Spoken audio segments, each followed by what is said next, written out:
thinking of freedom as a political concept, one of your key claims in the book is that we need to understand the coming together of the concept of democracy and freedom. Exactly. What has been missing in the way historians, intellectual historians have been thinking about the relation between democracy and freedom? I was really intrigued by this, where does this idea that freedom requires the absence of state intervention, where does that idea come from? And one of the key arguments I ended up developing in the book is that particular way of thinking about freedom is far more recent than you think. And that really becomes clear if you look at the long history of freedom. So freedom starting, in ancient Greece. Because if you look at the history of freedom from that long-term perspective, what becomes clear is that for centuries, people tended to think about freedom in a very different way. For centuries, freedom didn't necessarily mean, a minimal state, but what it meant was the ability to exercise control over the way you're governed. So for centuries, freedom was almost synonymous with democracy. And what my book then shows is that the switch to this current way of thinking about freedom as the absence of the state, that is the result not of long-term intellectual developments like the Reformation and the rise of religious tolerance or the rise of market societies, but that instead it was the result of a dramatic rupture with that democratic conception of freedom, a rupture triggered by a conservative backlash against the Atlantic revolutions. To quote a poignant passage from the book, you claim that the concept of freedom was gradually transformed from being a weapon to fight for democracy into an instrument that could be used to battle against democracy.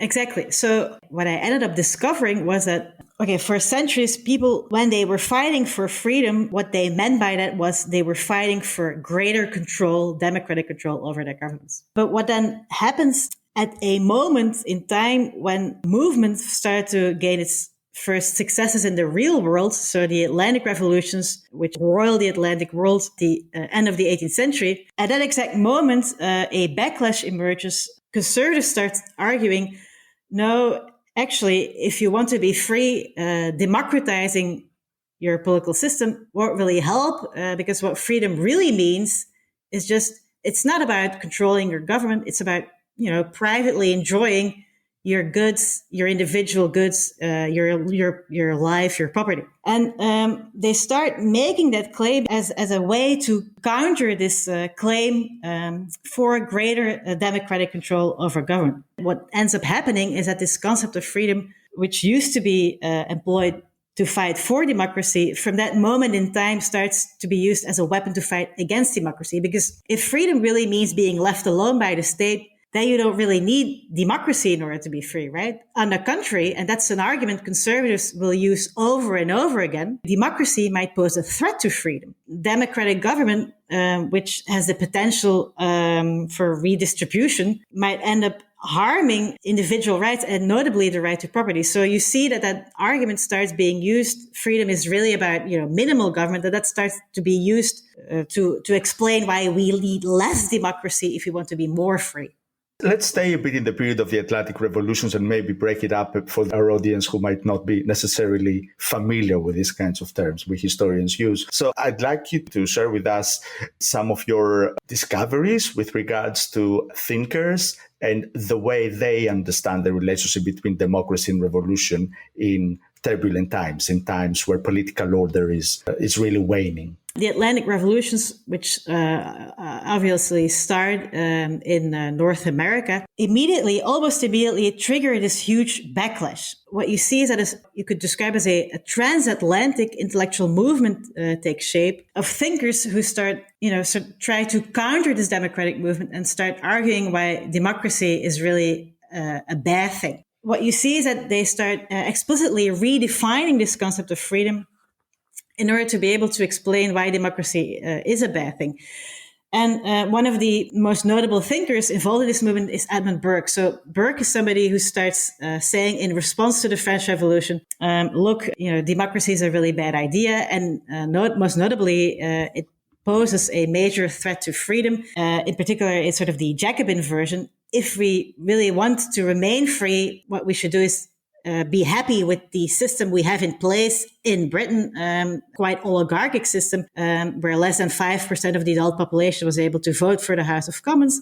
And huge political power was also exercised to quite an extensive degree by an unelected hereditary House of Lords. But in Burke's view, that system is, the embodiment of liberty is almost the perfect sort of way of institutionalizing freedom, precisely because it isn't democratic. And what you see is that this argument is invented by these counter-revolutionary thinkers like Edmund Burke, but then it almost immediately comes to be picked up by a different movement, a movement that isn't counter-revolutionary, so that accepts some of the gains, in particular of the French Revolution, such as, for instance, the separation between church and state, but a movement that is nevertheless also very skeptical of democracy. And that movement is the liberal movement. So there's lots of ways of defining what liberalism is. But in my view, one of the sort of easiest ways identifying what liberalism is, historically speaking, is to simply look at people who self-identified as liberals. And people only started self-identifying as liberals in a political sense in the early 19th century, most notably in France. So that's where, sort of the early liberal movement takes shape.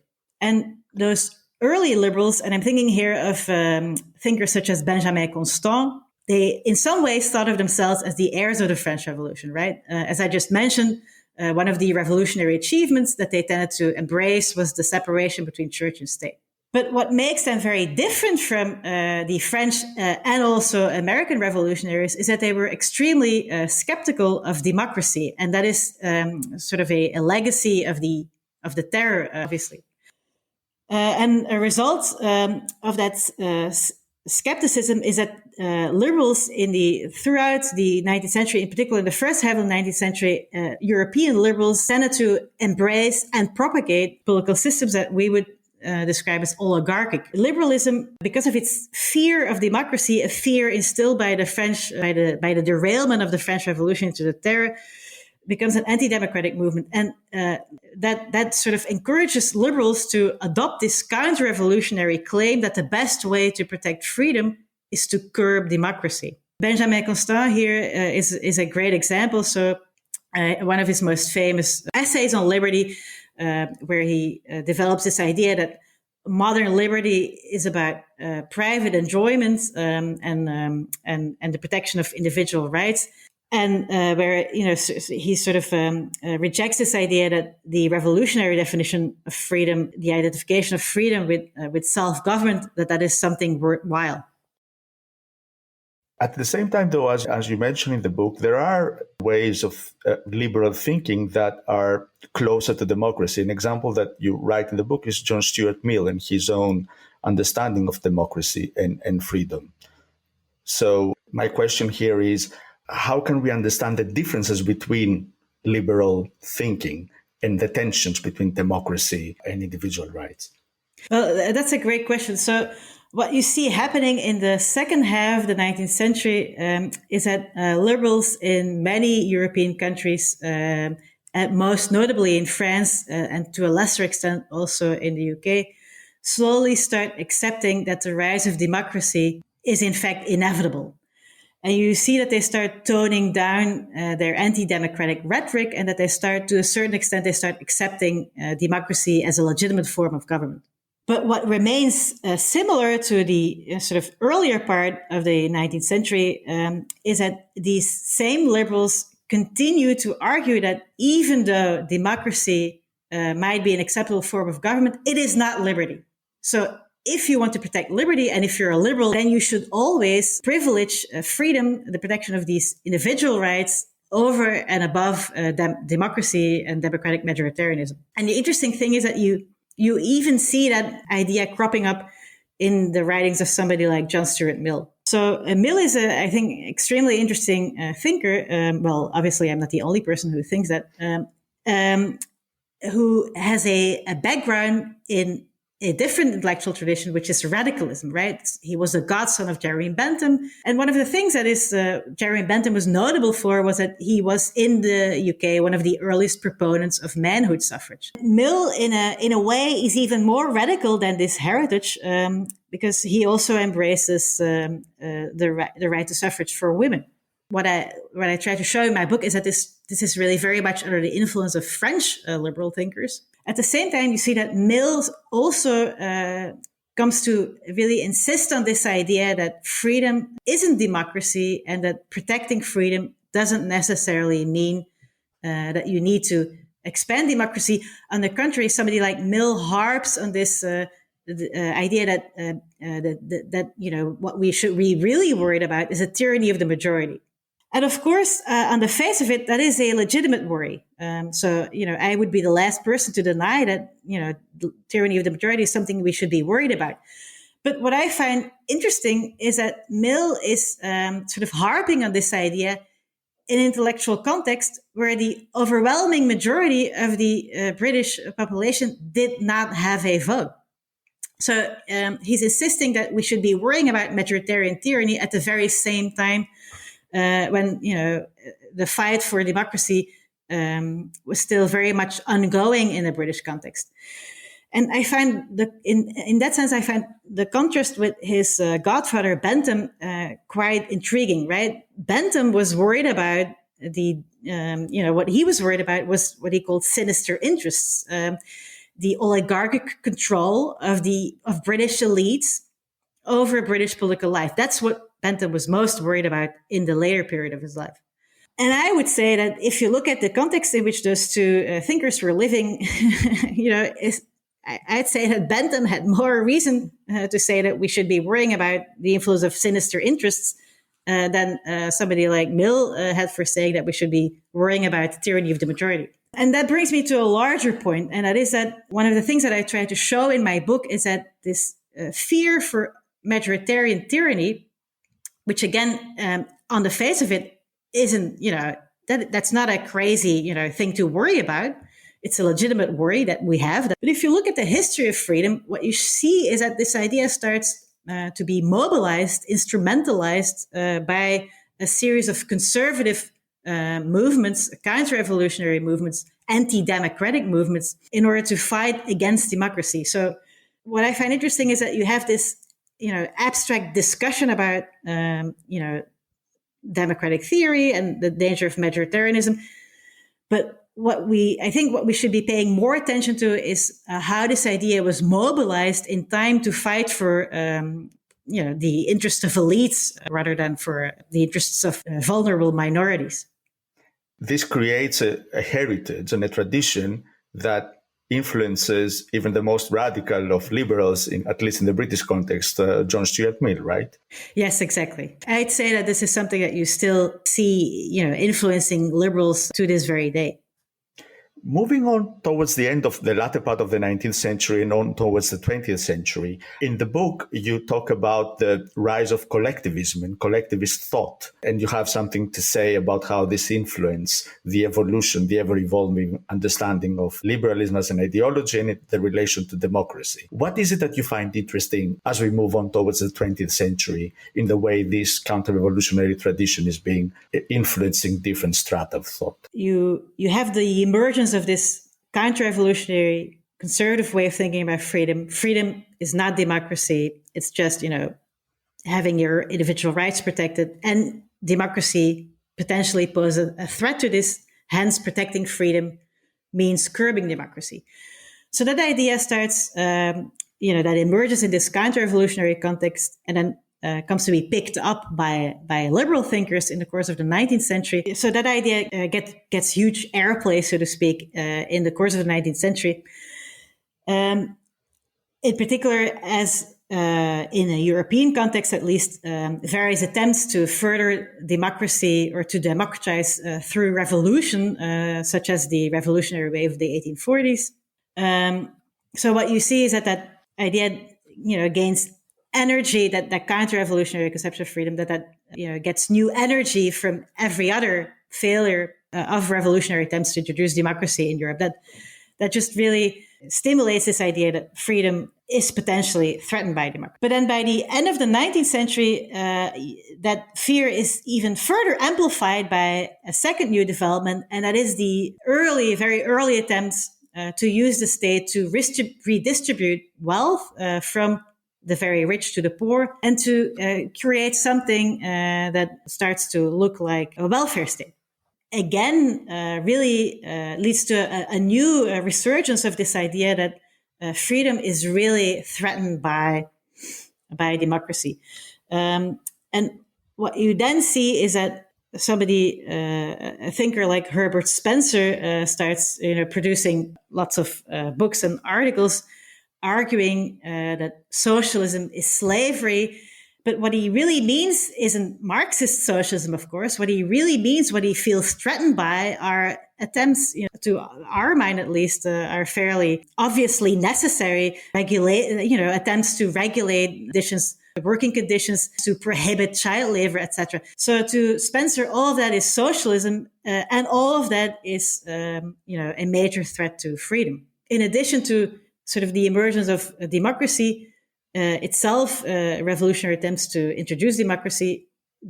By the end of the 19th century, this conservative fear of democracy, a fear that is articulated in the language of liberty, gets new oxygen from the rise of socialism and of early attempts to use state power in the interests of poor people. Another key moment that you trace towards the end of the book, obviously, concerns the Cold War moment and the redefinitions of liberty and democracy there. And I guess this is a moment much closer to the present. So I'm wondering, if we were to turn to that particular period in time, you referred to thinkers like Berlin and Hayek and others. What would be the key pointers in the way that this distancing between democracy and liberty takes place? As I mentioned earlier, what I'm trying to figure out in this book is, how did this idea that freedom is threatened by state intervention and that a free state is therefore a minimal state, how did that idea manage to get the sort of enormous hold on political debate that it has today? One big explanation is that counter-revolutionary backlash against democracy in the first place and socialism in the second place, that then leads to attempts to redefine freedom as something that is very different from democracy and potentially under threat from democracy. But there's also a second storyline here, and that is the storyline of how the left then gave up on the concept of freedom. And that doesn't happen right away. So initially, when counter-revolutionaries and classical liberals start redefining freedom in order to argue, we don't need democracy in order to be free. All you need to be free, is a state that leaves you alone. That argument is continues to be disputed by left-wing political movements. In the first place, by movements that continue to fight for greater democracy, such as the radical Republican movement in various European countries, or the feminist movement in Britain and in the United States, as well as the abolitionist movement and the movement for civil rights.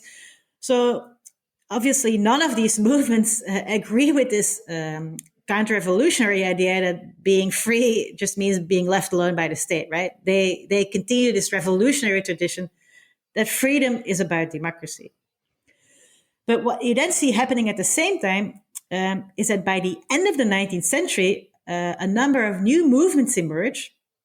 Some of these movements call themselves socialist, but others prefer, other denominations.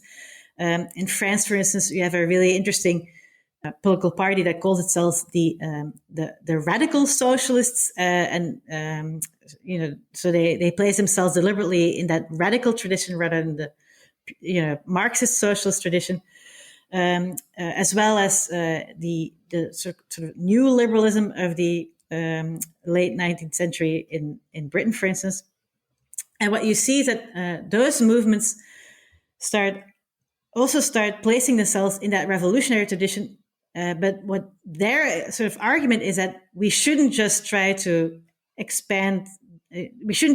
gain greater control over our political lives if we want to be free. We also need to gain greater control over our economic lives. So there's this really great quote by Jean Jaurès, the French socialist leader, who writes a famous history of the French Revolution, where he writes something along the lines of, well, the French Revolution, the goal of the French Revolution was to liberate us by introducing political democracy. The goal of socialism is to complete that revolution by also expanding democracy to the economic sphere. So the left, up until the 1950s, I would argue, presents itself as the heirs of that revolutionary, democratic, freedom-centric tradition. But then with the emergence of the Cold War, so in the 1950s, then something happens that sort of puts an end to that embrace of freedom by these left-wing movements. And the way I explain what happens in the book is that in the wake of the Cold War, the left also ends up embracing the concept of freedom that was invented by these counter-revolutionaries, and that has become associated with individuals, classical liberals like Herbert Spencer, laissez-faire liberalism. And I think the best example of a thinker where we see that happening is Isaiah Berlin. So, as we all know, Isaiah Berlin, one of the sort of great theorists of freedom of the 20th century, was not a neoliberal, right? He was not a classical liberal. He was not a laissez-faire liberal. On the contrary, we know that he voted Labour at least a couple of times, and we also know that he was in favor of Roosevelt's New Deal. But at the same time, Berlin is adamant that we should. So he thinks we should be using state power. There's nothing wrong with that. So what you see is that in the case of somebody like Isaiah Berlin, is that even though he embraces the idea that the state should provide greater economic security to ordinary individuals, he's adamant that we shouldn't describe that in terms of liberty. So he embraces this conception of freedom as an absence of state intervention. Having read the book, I think one also is left with the impression that, these kinds of conceptualizations that you just mentioned are winning the debate today. So if the left has given up on the concept of freedom, how can we regain this very rich relation that over the years, over the centuries, and given the influence of the counter-revolutionary tradition has waned? Do you see in contemporary political theory any attempts to fruitfully reconceptualize and bring back democracy into understandings of freedom? Yes. Well, I think there's two interesting developments to point out in this regard. One development is the sort of embrace or the emergence in political theory of a new kind of political theory, namely neo-republicanism. So today, contemporary political philosophers like Philip Pettit, for instance, he's a prominent philosopher today who makes these kinds of arguments, have started arguing, and they're drawing on the work of intellectual historians like Quentin Skinner, whose work I myself also have drawn on quite extensively, to sort of argue that we should be reaching back to this older conception of freedom, this more, what I call more democratic conception of freedom, although Pettit, for various reasons, prefers to call it a Republican conception of freedom. So you really see, in political philosophy, you really see that there's an attempt to rethink current notions of freedom and to sort of break through this by now increasingly unsatisfactory dichotomy that Berlin introduced into political theory between negative freedom as freedom in the absence of state interference on the one hand, and positive freedom. State intervention does enhance your freedom if certain conditions are fulfilled, by reminding us that it's not, the question is not whether the state can or cannot enhance our freedom. The question is what kind of state allows us to live as free people. So in political theory, I think, you really see an attempt to rekindle these older conception of freedom.